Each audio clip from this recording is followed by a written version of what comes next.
She sat there, in a cold room, under the pale yellow light dripping from an old ceiling lamp, as if waiting for something that had long been decided. Her right hand still trembled. Her wrist bore marks, as if she had fought against something within herself. Her left hand clutched a sweat-soaked handkerchief, the only thing left of little Marcel Pirot, the boy who didn't survive the chaos just before the police burst in. The boarding house owner said they had to pry the child from her arms, but by then, it was too late. Marcel was gone. Police noted unusual signs, and the handkerchief carried a faint metallic smell. But what disturbed people most was Jeanne's face, calm, almost vacant. Her name was Jeanne Weber. The French press called her the Ogress of Paris. Records would later reveal multiple child deaths connected to her, including her own children and infants in her care. She acted in silence. Over the course of 3 years, Jeanne was brought to court twice and acquitted 3 times. Each time, the defense was the same: a grieving mother, misunderstood. One child welfare organization even hired her as a nurse, claiming, "We want to make amends to a woman society has wronged." Until they found her again, leaning over a child, gasping for air, unresponsive. This time, it was too late for forgiveness. And this is her story. The woman the justice system once set free, at the cost of innocent lives that will never be returned. The worst monsters are the ones we once trusted. Paris at the end of the 19th century was no place for the weak.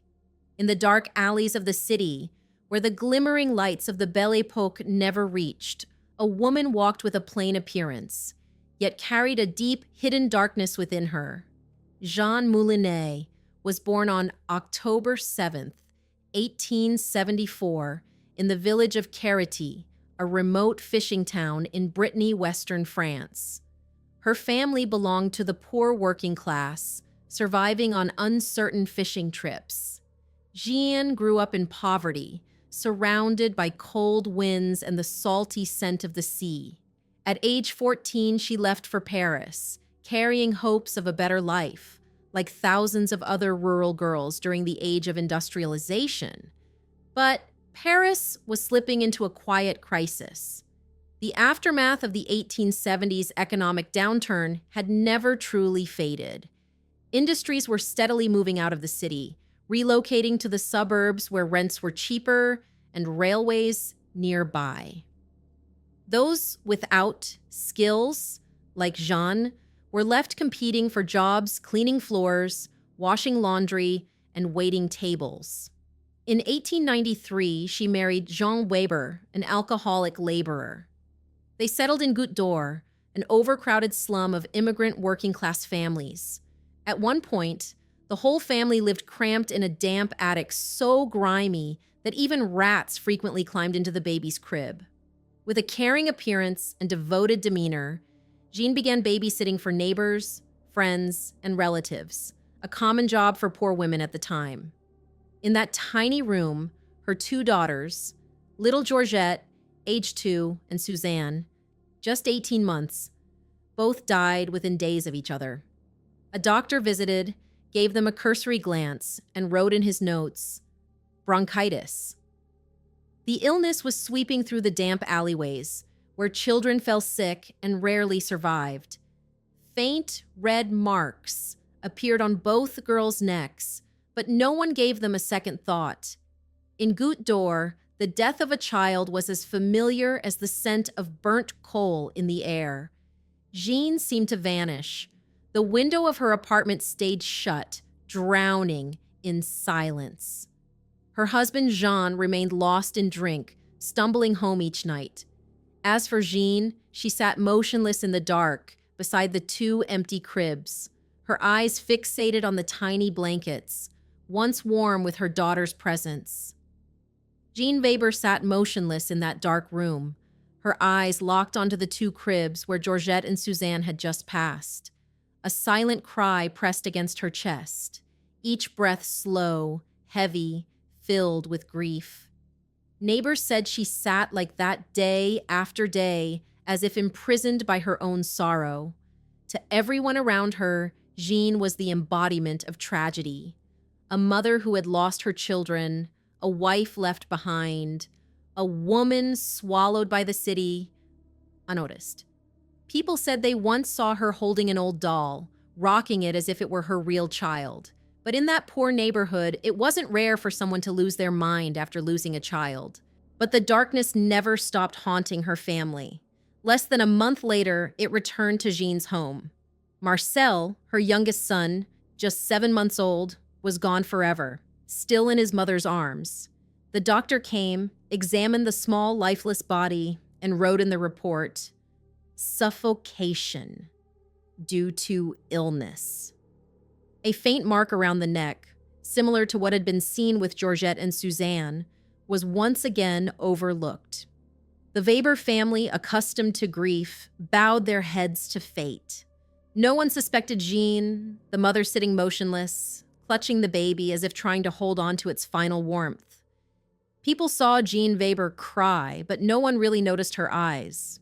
Those eyes were distant, turned inward, as if she were desperately trying to keep something from shattering inside. The newspapers described Jeanne as a tragic figure of a woman crushed by misfortune. Charities came to visit, bringing bread, toys, and handwritten notes of sympathy. A local paper wrote, "The city should bow before this woman. She has lost 3 little angels in less than a year." Jeanne became a symbol of sorrow, a model of resilience in the face of hardship.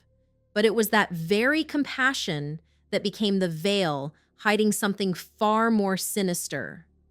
After the successive losses of Georgette, Suzanne, and Marcel, Jeanne Weber did not collapse. She became bolder, but maintained her modest, devoted appearance. She continued caring for children, those of neighbors, friends, and family. Her face remained unchanged, always bearing just enough sadness to invite sympathy. At times, people noticed how long she would hold the children. Her hands lingered on their shoulders. Some children became unusually tired, others began to act strange, but in poor neighborhoods, children often got sick. Newspapers of the time, like Le Petit Journal, 1906 to 1908, described Jeanne as a quiet woman, rarely showing strong emotion. Later, criminal psychologists theorized that the deaths of her first 2 children, Lucy and another son who died of illness before 1905, may have triggered a psychological breakdown in Jeanne, transforming grief into destructive impulses. But she didn't act in madness. Each incident was calculated, silent, exploiting society's indifference to poor children. She operated quietly, wrapped in the pity of those around her. Her small house often echoed with the sounds of crying and laughter. Everything seemed peaceful until death returned. Jeanne Weber continued to care for children, and the darkness spread. A little girl died under her supervision, then another child passed away quietly. Jeanne stood by the grieving families, tears in her eyes, her voice trembling as she offered comfort. The repeated signs, such as seizures, marks around the neck, and vague explanations about illness, gradually formed a disturbing pattern.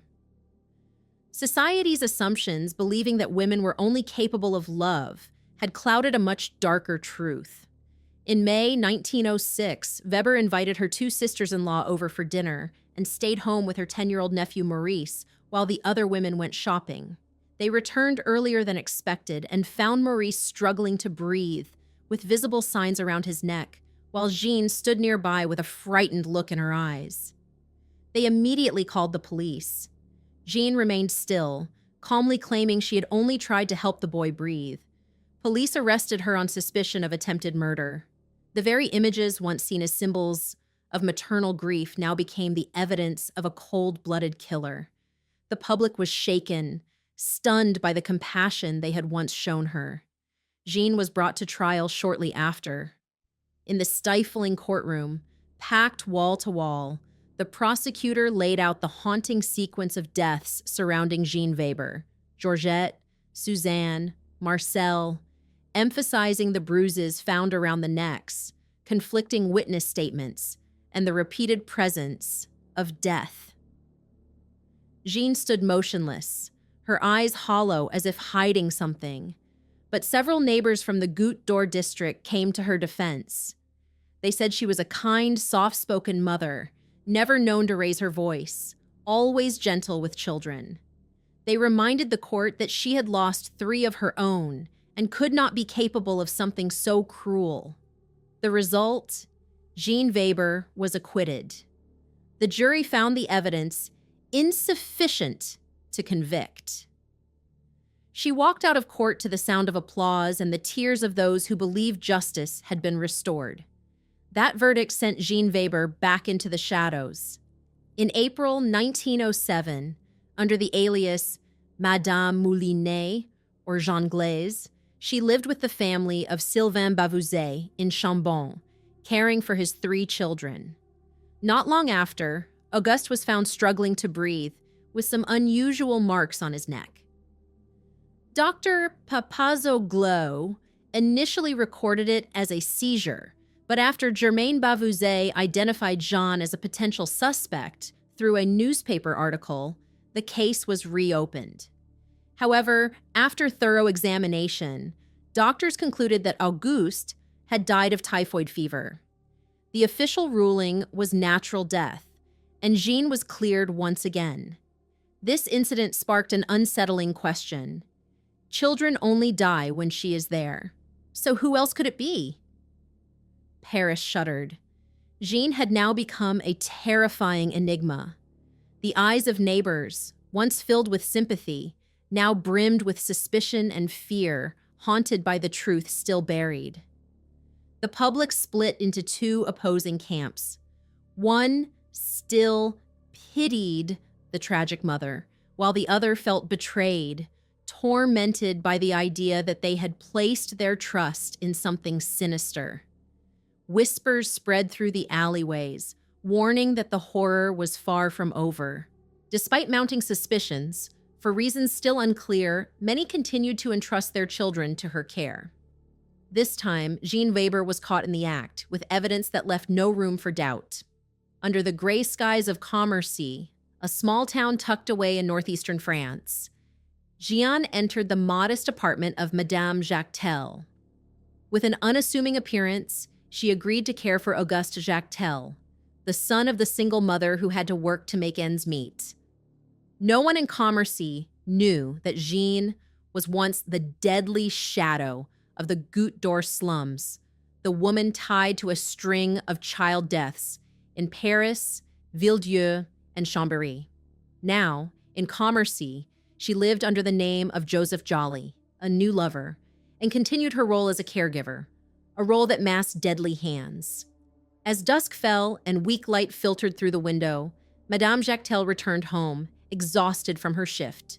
Her scream pierced the air. Jeanne was crouched low to the wooden floor, her body pressing down on Auguste in a position that left him unable to move. The boy lay motionless, his face unnaturally pale, his eyes empty, his breathing as thin as thread. His mouth showed unusual signs, indicating he was in critical condition. Madame Jactel rushed in, pushing Jeanne aside and cradling her son. But Auguste could not be revived, despite her desperate attempts and silent prayers for a miracle. The room fell into heavy silence, broken only by her sobs echoing through the stillness. The police arrived quickly, bringing a tense, urgent air. Unusual marks around the boy's neck and his ashen complexion served as undeniable evidence. That very evening, a forensic doctor examined the body under dim lamplight. The conclusion was clear. The cause of death was not illness or accident, but an external force. Jeanne stood quietly in the corner, her eyes deep and unreadable, her face devoid of emotion. In a flat voice, she claimed she had only been comforting Auguste when he became agitated, but her distant, cold tone couldn't hide the truth. A search revealed documents linking her to Henri Joseph Robert, the lawyer who had once saved her in 1906. the authorities realized the woman before them was none other than the ogress of Paris, the female monster who had once haunted the capital. News of the arrest exploded, spreading from Commercy to the heart of France like wildfire. Headlines screamed, "Child killer of Goutte d'Or caught in the act." Reporters revisited every child's death marked by bruises around the neck, each tied to Jeanne. Public outrage surged. The alleys of Goutte d'Or, once filled with words of sympathy for Jeanne, now echoed with curses. People asked, how could a woman once seen as a victim of fate be behind the loss of so many young lives? How could the 1906 court have set her free, forcing Commercy to bear the consequences? The case of Auguste Jactel became a deep scar on the conscience of French society. The press condemned the police for failing to thoroughly examine past child deaths, the court for believing Jeanne's tears, and the community for placing trust in a killer. The courtroom in Paris was packed. The public, the press, and the victims' families crowded in, their eyes filled with anger and anticipation. The case of Auguste Jactel had torn apart the veil hiding her crimes. Jeanne stood in the dock, her face as still as stone. The prosecutor, sharp-voiced, laid out irrefutable evidence, the testimony of Madame Jactel, who had caught Jeanne pressing down on Auguste in a critical state, the forensic report confirming signs of respiratory obstruction caused by external force. The string of deaths from Goutte d'Or in 1905, all bearing the mark of Jeanne's deadly hands. Jeanne Weber's psychological state became the center of the trial. She stood still, her head slightly bowed, tangled hair falling across half her face. When questioned, she answered in a flat, emotionless voice, "I don't know." The short, affectless reply sent a chill through the courtroom. Psychiatrists summoned from Paris diagnosed her with hysteria, a term at the time used to describe psychological disturbances in women. They suggested that her personal losses, two of her children who had died of illness before 1905, might have triggered an unstable state, leading her to act out uncontrollably and unconsciously. But the prosecutor pushed back, pointing to a calculated pattern. Jeanne always targeted the weak, acted in silence, and hid behind false tears. Her composure after each incident, standing beside the victims' families, comforting them with a perfectly sorrowful face, signaled a cold, manipulative mind. A witness who had once seen Jeanne cradling Auguste's lifeless body recalled, "She cried, but her eyes were empty, like she was looking right through us." That mood wasn't grief. It was a chilling detachment. On February 6th, 1909, the verdict was delivered. After hours of deliberation, the jury declared Jeanne insane and not criminally responsible. She was transferred to the Maryville Asylum, near Nancy. Unlike the cheers of support she had received during her first trial, the courtroom now fell silent, filled only with whispers of anger. Public opinion split into two camps. A small number believed Jeanne was a victim of mental illness, but the majority saw in her a suspicious figure hiding behind the devoted mask of a mother. The press wrote, "This verdict brings no justice. It only closes a deeply haunting chapter." The people of Paris, who had once offered Jeanne comfort, now felt profoundly betrayed. Mothers in Goutte d'Or stopped entrusting their children to strangers. Fear crept through every corner of the neighborhood. The case of Jeanne Weber left a lasting scar. At least 10 young lives had vanished in ways no one could fully explain, and the public's faith in kindness had shattered. At Maryville, the door closed behind Jeanne, but the echo of those past trials still lingers in the memory of France. Instead of a criminal sentence, Jeanne was transferred to Maryville, a facility for the detention of dangerous psychiatric patients under strict supervision. Her room was small, furnished only with an iron bed, barred windows, and dim light filtering in from the hallway. Hospital staff reported that she rarely spoke, sat motionless, her eyes fixed on the void, as if her mind had already left the world. Jeanne Weber died on a morning in July 1910 in an isolated room of the Maryville Asylum. Her body was discovered early that day in a condition suggesting the death was the result of a severe mental breakdown. Her death closed one of the most controversial cases in early 20th century France. A poor woman, who had stood trial 3 times, often portrayed as a victim, ultimately became the center of a tragic chain of events that left many families unable to find peace. The case of Jeanne Weber is a distorted mirror of a society slipping into the chaos of urbanization, poverty, and legal helplessness.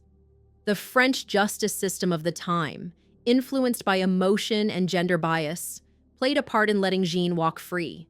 The press, once praising her as a symbol of resilience, also served to shield her from scrutiny.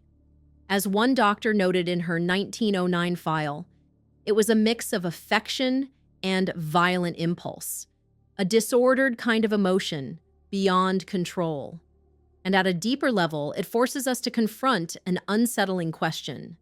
How long will we keep avoiding the truth? That evil doesn't always come in the form of madness. Sometimes it wears a gentle face, a caring gesture, a well-timed word of comfort. Today, Jeanne Weber is rarely mentioned in textbooks, but in news reports about domestic violence, her shadow still quietly lingers, as a reminder that danger doesn't always lurk in the dark. Sometimes it wears the mask of love, sitting quietly in places we believe to be safe. What do you think? Was justice ever truly served? Share your thoughts in the comments, and don't forget to like and subscribe for more real stories that still echo to this day. What do you think? Was justice truly served? Let us know your thoughts in the comments, and don't forget to like and subscribe for more real stories that still echo today.